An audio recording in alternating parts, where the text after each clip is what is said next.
नकारात्मक सोच।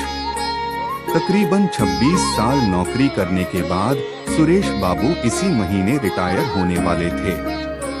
वे एक प्राइवेट कंपनी में आदेशपाल चपरासी के पद पर कार्यरत थे। एक तरफ जहां सुरेश जी को इस बात का सुकून था कि चलो अब तो एक खड़ूस, बदतमीज और क्रूर बॉस से छुटकारा मिलेगा, वहीं दूसरी ओर उन्हें इस बात की भी चिंता सता रही थी कि रिटायरमेंट के बाद अब उनका समय कैसे बीतेगा और उन पर जो जबरदस्त आर्थिक जिम्मेदारी है उसका निर्वहन वे कैसे करेंगे। दरअसल सुरेश बाबू को एकमात्र लड़की थी जिसकी पढ़ाई और फिर ब्याह की चिंता उन्हें खाई जा रही थी।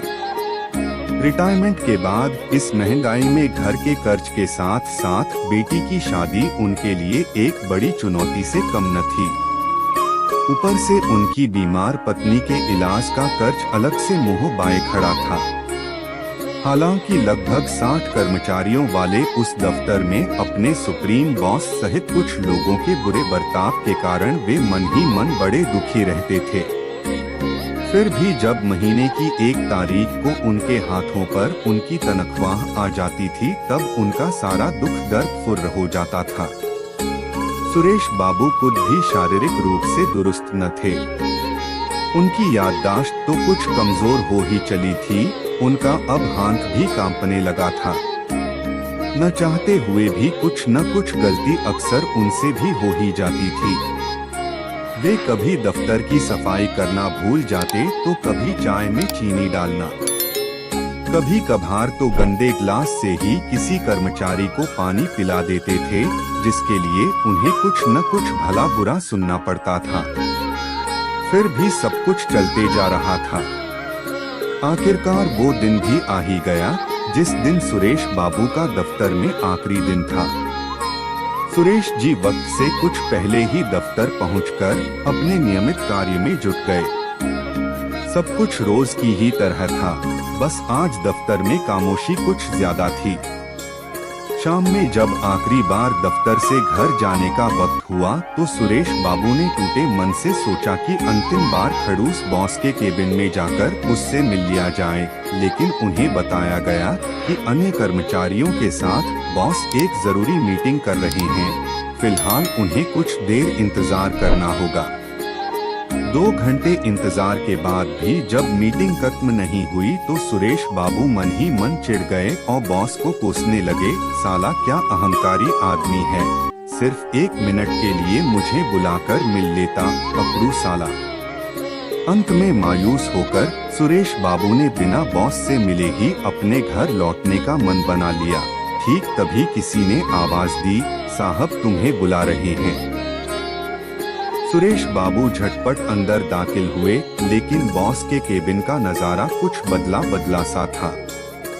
सुरेश जी को देखते ही सभी कर्मचारियों ने जोर से ताली बजाकर उनका गर्मजोशी से स्वागत किया। फिर बॉस ने मेज पर रखे एक केक को काटने के लिए सुरेश जी को धीरे से इशारा किया।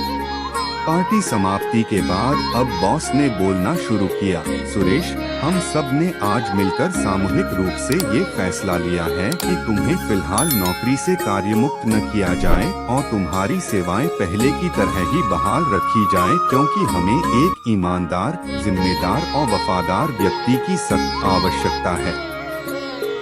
कुछ मामूली लापरवाहियों को अगर नजरअंदाज कर दिया जाए तो तुम एक बेहद ही कर्तव्यनिष्ठ व्यक्ति हो।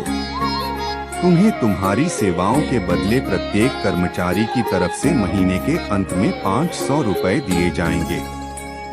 हालांकि ये हमारे ऑफिस के नियम के खिलाफ है, फिर भी तुम्हारी आर्थिक जरूरतों के देखते हुए तुम्हारे लिए ऐसा करना पड़ रहा है, लेकिन ध्यान रहे तुम्हारी गलतियों के लिए तुम्हें मिलने वाली डांट में कोई रियासत नहीं मिलेगी। बॉस ने अपनी बातों को बीच में रोकते हुए रुपयों का एक बंडल सुरेश बाबू के हाथों में थमाया और फिर बोलना शुरू किया, आज ही ये 5 लाख रुपए हम सब ने मिलकर तुम्हारे लिए जमा किए हैं ताकि तुम अपनी बेटी की शादी धूमधाम से कर सको। बॉस ने जैसे ही अपनी वाणी को विराम दी, तालियां फिर से गड़गड़ा उठी। सुरेश बाबू रोते हुए बॉस के चरणों में झुक गए, लेकिन बॉस ने उन्हें पकड़कर अपने गले से लगा लिया। ऑफिस से निकलने के बाद दबड़बाई आंखों को लेकर सुरेश बाबू अपने घर की ओर जाते हुए बस यही सोच रहे थे कि आज तक जिन लोगों को वे खड़ूस और बेरहम समझ रहे थे, वे हकीकत में कुछ और ही निकल गए।